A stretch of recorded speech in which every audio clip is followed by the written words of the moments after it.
चेहरे में, फेशियल कराती हूँ दिल में। मेकअप खाबो का?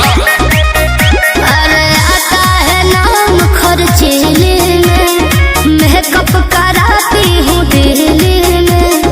सुनो क्या? चार नौकर आगे पीछे रहते हैं, लगा दे आग पानी में, जवानी उसको कहते हैं। लुटा दे बाप की दौलत, फुटानी उसको कहते हैं।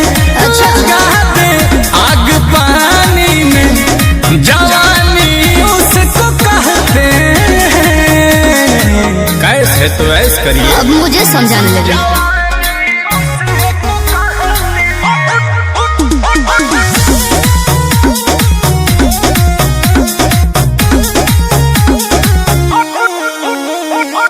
पापा के पैसे पे ऐसे करते हैं, कहते कि अपनी कमाई है। किसी के साथ जब देख भी लिया तो कहते कि मुंह बोले भाई है। अरे सब समझती हूँ मैं, क्या समझू?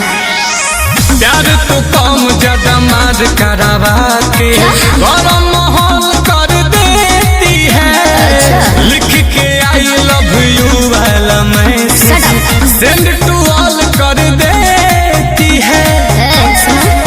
वो भी तो लव यू टू सबको कहते हैं। लगा दे आग पानी में, जवानी उसको कहते हैं। लुटा दे बाप की दौलत, फुटानी उसको कहते हैं। लगा दे आग पानी में, जवानी उसको कहते हैं। अरे यार कहाँ से पागल आ गया?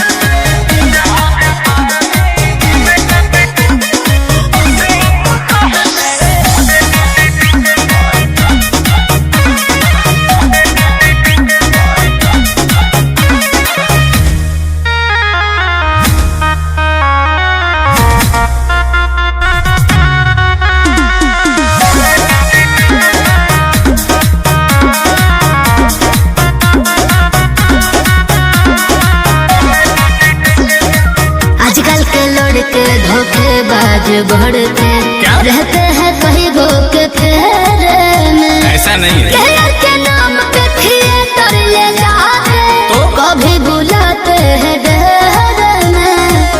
सिनेमा चालू। सुनो सनम हम लड़के तो कम, लड़कियां ज्यादा रखती अंधेरे में। अरे जाओ ना। डाली के इंस्टा पर लुक नया नया रखती है माया के घेरे। हाँ तो सुनो, बिना गबना के भवना में बहते हैं। लगा दे आग पानी में, जवानी उसको कहते हैं। लुटा दे बाप की दौलत, फुटानी उसको कहते हैं। लगा दे आग पानी में, जवानी उसको कहते हैं। जिंदगी झंड बा, बिहार में बड़ा ठंड बा।